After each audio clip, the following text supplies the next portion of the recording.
Pour situer juste la problématique, elle est très simple. Est-ce que certains d'entre vous ont pris des médicaments ici? Oui ou non? Levez la main. OK. A priori, tout le monde.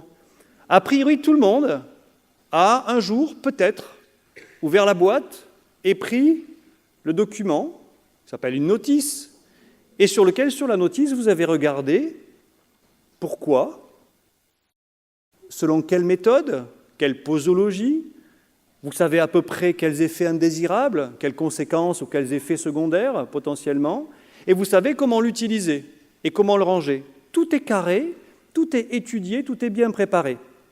Dans les interventions non médicamenteuses, les compléments alimentaires, l'acupuncture, la psychothérapie, un programme d'activité physique adaptée, un programme d'hypnose, un régime, etc., etc. Tout ce qui relève de ces interventions qu'on appelle non médicamenteuses, avez-vous un jour vu une véritable notice? Avez-vous vu précisément des contre-indications? Est-ce qu'on vous a dit précisément quelles précautions d'emploi ou pas? Est-ce qu'on sait véritablement les interférences, les interactions qu'on peut avoir vis-à-vis de médicaments qui peuvent être pris?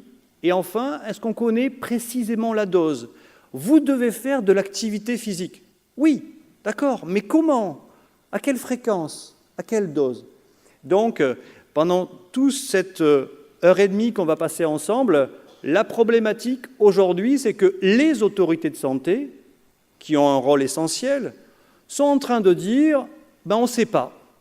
Lorsqu'on regarde la méthodologie de validation de l'efficacité d'un médicament et qu'on compare un régime, qu'on compare un programme d'activité physique, un programme d'hypnose, concrètement, on n'a pas encore les preuves suffisantes d'efficacité.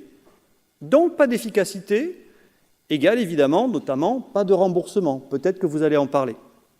Donc, aujourd'hui, en 2015, comme à travers cet écrit d'un des ouvrages extrêmement importants sur la recherche clinique dans le médicament, qui disait il y a quasiment une cinquantaine d'années, pour arriver à véritablement trouver la bonne dose pour le bon patient, il faut faire de la recherche sérieuse pour sortir, grosso modo, des ambiguïtés, sortir un petit peu, il y a quelques occitans par ici, à Bistedénas, d'un savoir-faire ancestral. Oui, c'est vrai, mais probablement qu'aujourd'hui, la science, les autorités de santé, les décideurs demandent des preuves. Et les preuves, aujourd'hui, à travers ce congrès, à Montpellier, de l'ICEPS, on est en train, les uns les autres, de réunir des gens, des chercheurs, mais on a besoin de vous et de savoir ce que vous en pensez.